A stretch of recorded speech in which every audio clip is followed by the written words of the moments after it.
Greenland has for the longest time been known for its Inuit culture, breathtaking nature, and snow-covered terrain. But what happens when the world's biggest island and most sparsely populated country finds itself in the global spotlight during its national election? Everything is at stake. It's the most important election in Greenland in newer time. It's difficult to understand why, when something is working, somebody's trying to fix it. The election was about the fishing policies, really. The development of minerals, unfortunately, can be summed up by a phrase: there's no free lunch.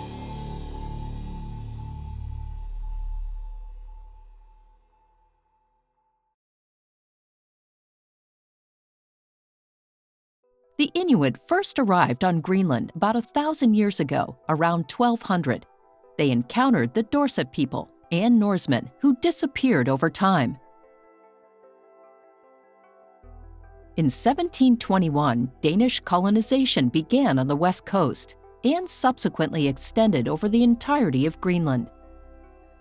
Dänemark war, das wissen viele gar nicht, bis ins 19. Jahrhundert hinein ein mittelgroßer Staat. Viele dieser Gebiete gingen dann nach und nach verloren. Das heißt, man musste ein zusätzliches Selbstbild erfinden, und das war im Falle Dänemarks die Erzählung, dass alles, was in Grönland geschieht, den Grönländern zum Nutzen kommen soll und Dänemark zur Ehre gereichen soll. Ja? Und dieses Selbstbild prägte auch die Zeit nach der politischen Dekolonisierung. Today, Greenland is an autonomous Danish territory of 57,000, with self-government in most areas of domestic affairs. Greenland is home to some of the world's most stunning natural wonders.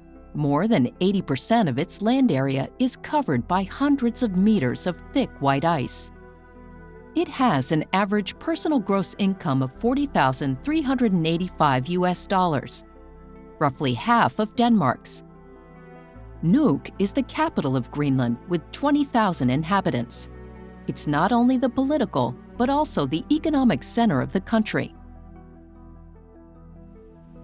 But the tranquility of the country has been unsettled by verbal attacks on its future, its sovereignty.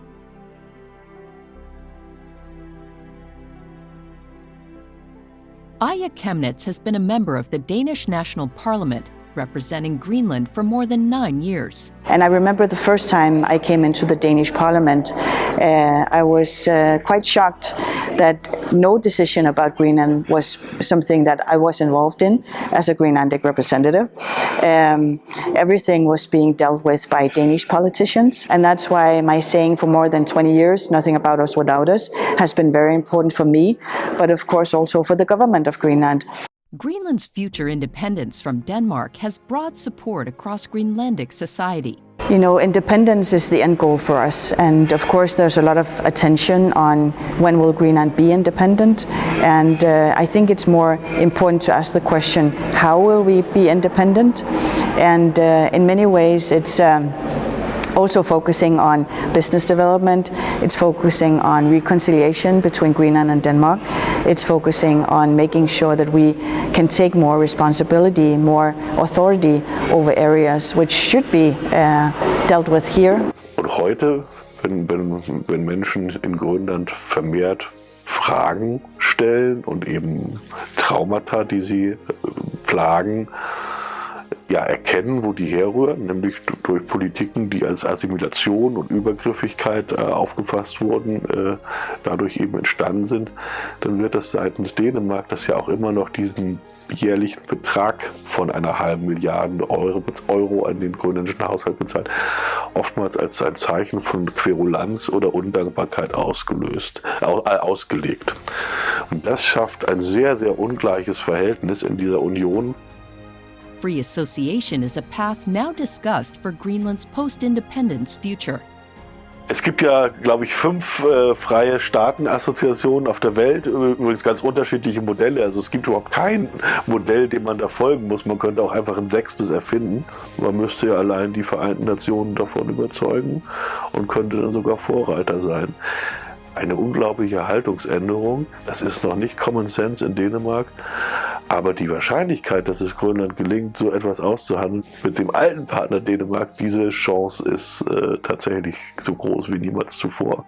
While independence and the questioning of Greenland's sovereignty were at the center of global interest, Greenlanders made their electoral choices based on down-to-earth issues, fisheries policy, education opportunities, and economic development in areas such as mining.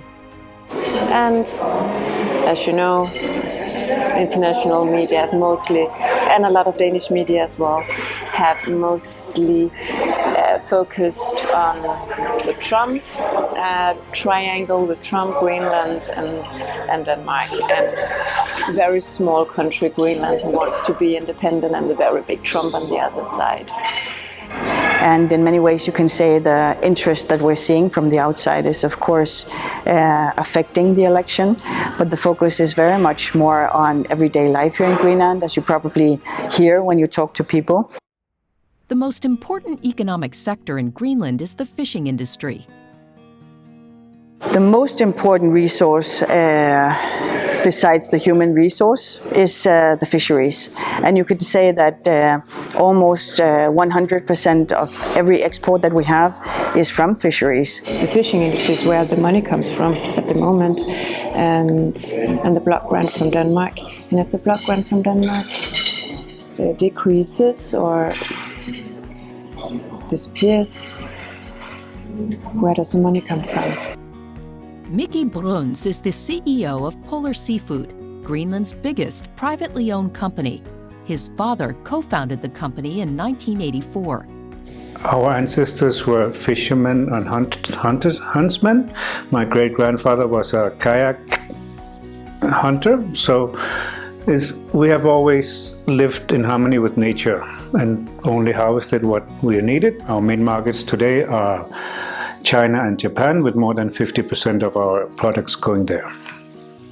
Greenland's unique maritime ecosystem distinguishes its seafood from that of competitors. So the thing about Greenlandic seafood is that the waters here in Greenland, it's very cold, so our resources grow very slowly, and they build up more taste. So as an example, we can have prawns or shrimp, as it's called, in the Arctic waters. It takes 3 to 5 years before they are mature to be harvested, before they have the right size to be harvested, as opposed to warm water shrimps that will be big enough in 6 months. So by this longer growing period, they acquire more taste. Recognizing the importance of fisheries for the country's future, the governing party has set out to reform the fisheries law. As we are a great oceans nation, in many ways the focus should also be very much on how can we govern those resources in a good way, so this becomes a shared resource. So we have a new legislation when it comes to fisheries, which will be effectuated after the election. However, critics of this law expect adverse effects on Greenland's seafood industry and jobs. The government has recently started a new law, fisheries law, that commands us to sell some of our shrimps rights and our Greenland halibut rights. And in that way, we, as a company, we are not able to grow anymore. We have to decrease in size. We have 600 people now, and some of these jobs are obviously in question if we have to descale. And that part, yeah, it hurts. It really hurts. So it's difficult to understand why, when something is working, somebody's trying to fix it. Another pressing challenge confronting the leaders of Greenland is reforming the education system. A lot of young people don't get an education here. So there's an education gap here. And then you have the brain drain, of course, because some educations you can have here, you can learn here. But you need to go to Denmark for some others. Not all of them are coming home to Greenland again. They stay in Denmark. Wir sind eine wachsende Universität und das ist ja ein erfreulicher und auf der Welt ziemlich seltener Zustand. Und es laufen neue Studiengänge hinzu, Jura jetzt auch mit Masterabschluss, Ökonomie ist relativ neu, also Betriebswirtschaftslehre. Und das Allerneueste ist Biologie. Eines der schwersten zu überwindenden Dilemmata aus der postkolonialen Zeit ist sind die Sprachkonflikte. Wir haben also einfach ja nicht alle Disziplinen hier an der Universität, die benötigt werden, um Gymnasiallehrer auszubilden. Wir können Grundschullehrer ausbilden in allen Fächern, kein Problem, die sprechen alle Grönländisch. Also sobald die Schüler dann nach der 10. Klasse auf dieses 3-jährige Gymnasium gehen, müssen sie auf einmal alles auf Dänisch machen. Und wenn man aus einem kleinen Dorf kommt, wo Dänisch überhaupt nicht im Alltag vorkommt, ist das ein Riesenhindernis und eine riesengroße Ungerechtigkeit einfach. Wir kommen in wenigen Jahren zu dem Punkt, wo das von den jungen Leuten eingefordert werden wird, dass Englisch das Dänische ersetzt. Dafür bräuchten wir aber erstmal natürlich auch hier eine Englischausbildung auf Masterniveau. Climate change, the melting of Arctic ice shields, and the opening up of new shipping routes have put Arctic governance and security into the global spotlight. Greenland is home to vast quantities of the minerals essential for the so-called new green economy. Naja Nata-Nielsen has been the Greenlandic Minister for Natural Resources since 2021 and will continue in this position for the next 4 years. Greenland has to make a living out of its resources, right? We have our fishing stock, which is very important. And will continue to be a big driver in our economy. Then we have the nature, of course, so tourism is also a big driver in our economy, and then we look to, of course, the mineral sector as being a third. A spin-off of that is the green transition possibilities that open itself, and we do have a lot of energy potential, which is hydropower potential primarily, and then we have the possibility of making carbon capture and storage available in Greenland. Minerals can be very enriching, but only if the benefits accrue locally and not just outside. Up to now, Greenland has been lucky. It has only one real operating mine at this point. Exploration and development are two different things. If there is pollution, which there will be, it's not through exploration, it really comes through development.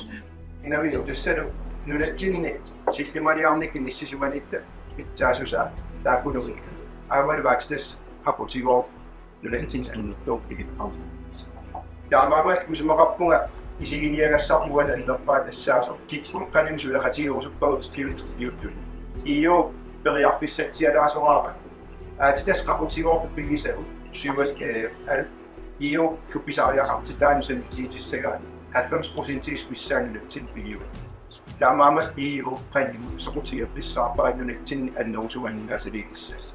So yes, I have up kasi natin sang nikkat bisang no mendo kiyo na basta so sa piyakare usan apto magkastap sa utin sing.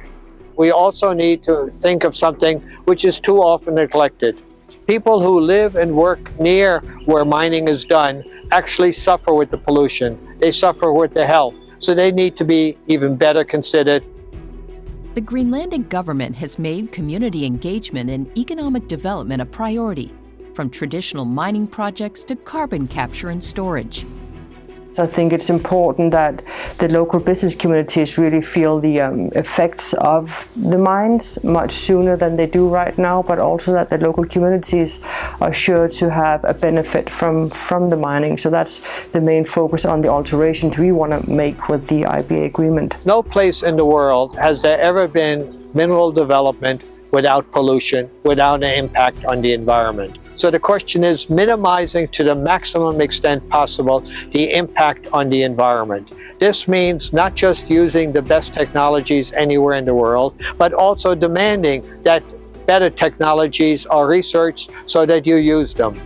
That's number one. The second on the environment is too often around the world, different countries have different laws, but poles are left.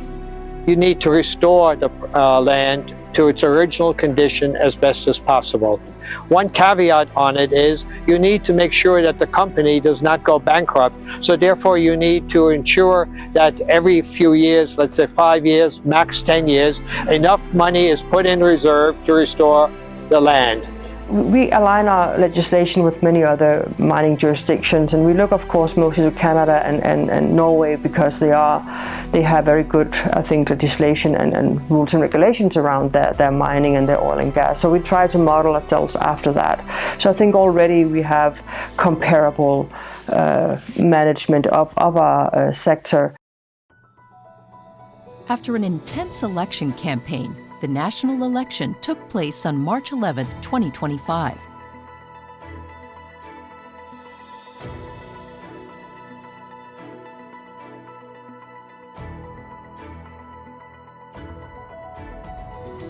The Democratic Party tripled its share of the vote and won with 30% of the vote.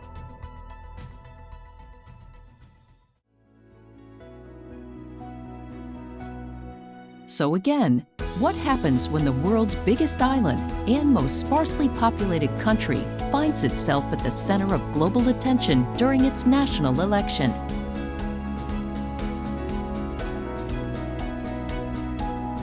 The Greenlanders proved to be pragmatic and united as they created a unified government consisting of 4 of the 5 parties in the Greenlandic Parliament.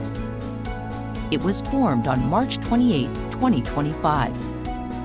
Sulla katsilita pinna ama isu makatsimissinnaano at appellissinnaano with makapussa. Tana soiva kuidessa pukiolekskässäni.